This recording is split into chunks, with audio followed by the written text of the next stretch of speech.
Hello বন্ধুরা, গ্রামের রান্নায় পিয়ালির সঙ্গে সকলকে স্বাগত জানাচ্ছি। আজকে গোবিন্দভোগের চাল দিয়ে পেঁপে সাদামাটা একটা রেসিপি রান্না করেছে। খেতে কিন্তু দুর্দান্ত হয়েছিল। ভাত রুটি দুটোর সাথে অসাধারণ লাগে খেতে। গাছে দেখো অনেক পেঁপে হয়েছে, আর গাছটা অনেক বড়। গাছ থেকে একটা পেঁপে পেড়ে নেবো। এখানে পেঁপে পেড়ে নিয়ে আমি রান্নাঘরে চলে এসেছি। আর একা একা ভিডিও করছিলাম, তাই ফোনটা হাতে, তাই পেঁপে পাড়ার সময় সেই ভিডিওটা আমি করতে পারিনি। এখানে প্রথমে পেঁপেটা আমি কেটে নেব। আর এই মাত্র পেঁপেটা পেরেছি, পেঁপেটা কিন্তু একদম কচি। এখানে দেখো পেঁপের কিন্তু দানাও হয়নি। আর এই পেঁপেগুলো না খুব সুন্দর সেদ্ধ। এই পেঁপে দিয়ে তরকারি রান্না করলে দুর্দান্ত লাগবে। যে কোনো নিরামিষ দিনে আমরা ভাবি কি রান্না করবো, অবশ্যই এইভাবে একবার ট্রাই করে খেতে কিন্তু দুর্দান্ত হবে। এখানে পেঁপেটা প্রথমে ভালো করে পরিষ্কার করে, মানে পেঁপের খোসাটা একদম ডিপ করে কেটে নেবে, যাতে পেঁপের গায়ে খোসার এই সবুজ অংশটা না থাকে। দেখো এইভাবে পরিষ্কার করে নিয়েছি। এবার একটা চামচ নিয়েছি, চামচটা দিয়ে পেঁপের এই ভেতরটা আমি পরিষ্কার করে নেব। আমি চামচ দিয়ে করছি, তোমরা তোমাদের সুবিধা মতো করো, কিন্তু বটির থেকে আমার মনে হয় চামচ দিয়ে করলে এইভাবে তাড়াতাড়ি পরিষ্কার হবে। দেখো ভেতরে কিন্তু দানা নেই, কিন্তু একটু একটু আঁশ আছে। সেই আঁশটা এইভাবে চামচ দিয়ে আমি পরিষ্কার করে নিলাম। এবার একটা পেঁপে এবার মাঝখান দিয়ে কেটে এরকম ছোট ছোট করে পিস করলাম। খুব বেশি বড় করব না, দেখো এইভাবে মাঝারি সাইজ করে কেটে নেব। এইভাবে পুরো পেঁপেটা আমি কেটে নিচ্ছি। এখানে পেঁপেটা কাটা হয়ে গিয়েছে। এবার একটা পাত্রের মধ্যে আমি জল নিয়ে নিলাম। এই পেঁপেটা আমি পরিষ্কার জল দিয়ে 2-3 বার ধুয়ে নেব। অবশ্যই পেঁপেটা কেটে কিন্তু ভালো করে ধুয়ে নিতে হবে। এখানে পেঁপেটা ধুয়ে এই থালার মধ্যে আবার নিয়ে নিলাম। এখানে এই বাটির মধ্যে আমি 1 চামচ গোবিন্দভোগের চাল নিয়েছি। এবার চালটা আমি পরিষ্কার জল দিয়ে 2-3 বার ধুয়ে নেব। দেখো চালের থেকে একটা সাদা পাউডার মতো আসে। এইভাবে চালটা কিন্তু ধুয়ে নিতে হবে। আর এই গোবিন্দভোগের চালটা দেওয়াতে এর গন্ধই কিন্তু দুর্দান্ত লাগবে এই পেঁপে রান্নাটা। অনেকে তো অনেক রকমভাবে রান্না করেছেন, আজকে কিন্তু একদম সম্পূর্ণ অন্যরকমভাবে রান্না করব। এদিকে একটা কড়াই বসিয়ে দিয়েছি, কড়াইয়ের মধ্যে আমি সর্ষের তেল নিয়ে নিলাম। আমি সর্ষের তেল দিয়ে করছি, ইচ্ছে করলে তোমরা সাদা তেল দিয়েও রান্নাটাই করতে পারো। এবার এই জায়গায় 1/2 চামচ কালো জিরে সম্বাদ দিয়েছি। 1 সেকেন্ড আমি ভেজে নেব। 1 সেকেন্ড ভেজে নিয়েছি। এবার এখানে যে পেঁপেগুলো আমি ধুয়ে রেখেছিলাম, পেঁপেটা এর সাথে আমি নিয়ে নিলাম। পেঁপের মধ্যে স্বাদ অনুযায়ী লবণ নিলাম। এখন আমি হলুদ দেবো না, আর সম্পূর্ণ রান্নাটা কিন্তু হলুদ ছাড়া করব। এবার লবণটা এর সাথে নেড়ে চেড়ে মিশিয়ে মিডিয়াম টু লো আগুনে পেঁপেটা 2 থেকে 3 মিনিট ভেজে নেব। লবণটা নেড়ে চেড়ে মিশিয়ে নিয়েছি। এখন আমি ঢাকা দেবো। ঢাকা দিয়ে রান্না করলে কিন্তু খুব অল্প সময় পেঁপেটা গলে যাবে।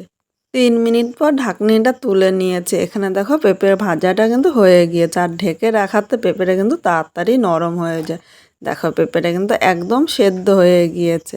আর এই জায়গায় আমি প্রথমে বলেছিলাম আজকে হলুদ দেবো না, ইচ্ছে করলে তোমরা কিন্তু হলুদ নিয়ে নিতে পারো। এবার এই জায়গার মধ্যে আমি 1/2 চামচ আদা বাটা নিয়ে নিলাম। এর সাথে 3টে কাঁচা লঙ্কা বাটা নিয়েছি। তোমরা ঝাল যেরকম খাবে সেই হিসাবেই কিন্তু লঙ্কাটা নিয়ে নেবে। এখন আমি পেঁপের সাথে মশলাটা নেড়েচেড়ে মিশিয়ে নেব। আর ততক্ষণই কষাবো যতক্ষণ না এর থেকে কাঁচা গন্ধটা চলে যাচ্ছে।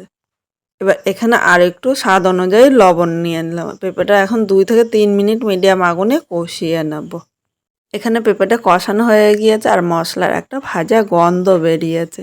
এবার এই জায়গায় আমি গরম জল নিয়ে নিলাম। অবশ্য তোমরা চেষ্টা করবে গরম জল নিতে। গরম জল নিলে কিন্তু পেঁপেটা তাড়াতাড়ি সেদ্ধ হবে আর ঝোলটা ফুটবে। ঠান্ডা জল নিলে পেঁপেটা শক্ত থাকবে, খেতে কিন্তু একটুও ভালো লাগবে না। আর একটা কথা বন্ধুরা, এখানে আমি শুধু পেঁপের ঝোল করছি আজকে, আলুটা স্কিপ করেছি। যারা আলু পছন্দ করো অবশ্যই পেঁপের সাথে কিন্তু আলুটা একইভাবে ভেজে নিয়ে নিতে পারো। এখন সব মশলাটা নেড়ে চেড়ে মিশিয়ে নিয়েছি। এবার এখন কিন্তু আর ঢাকা দেবো না, কারণ পেঁপেটা সেদ্ধ হয়েছে। ঢাকা দিলে পেঁপেটা গলে যেতে পারে। এইভাবে আমি আরও 2 থেকে 3 মিনিট রান্না করে নেব। এবার এখানে দেখো আমি যে গোবিন্দভোগের চালটা আমি ভিজিয়ে রেখেছিলাম, এই জল ছাড়িয়ে চালটা নিয়ে নিয়েছি। এই পাটার মধ্যে আমি নিয়ে নিলাম। আমি পাটায় বাটছি, ইচ্ছে করলে তোমরা কিন্তু মিক্সচারও বেটে নিতে পারো। এখন কিন্তু এর মধ্যে আমি জল দেবো না, জল ছাড়া এই গোবিন্দভোগের চালটা বেটে নেব। এই গোবিন্দভোগের চালের গন্ধটাই কিন্তু এই পেঁপের তরকারিটা খেতে দুর্দান্ত লাগবে। আমরা তো একই রকমভাবে নিরামিষ রান্না করি, কিন্তু আজকে একটু অন্যরকমভাবে এইভাবে একবার অবশ্যই বাড়িতে ট্রাই করবে। এখানে গোবিন্দভোগের চাল বাটাটা হয়ে গিয়েছে। এবার এই চাল বাটাটা আমি একটা বাটির মধ্যে নিয়ে নিলাম। এদিকে পেঁপের ঝোলটা কিন্তু ফুটতে শুরু করেছে আর পেঁপেগুলো একদম সেদ্ধ হয়ে গিয়েছে, দেখেছো? ঢাকা দিলে পেঁপেটা কিন্তু আরও সেদ্ধ হয়ে যেত। এবার এই জায়গায় যে আমি গোবিন্দভোগের চালটা বেটে রেখেছি এই বাটাটা নিয়ে নিলাম।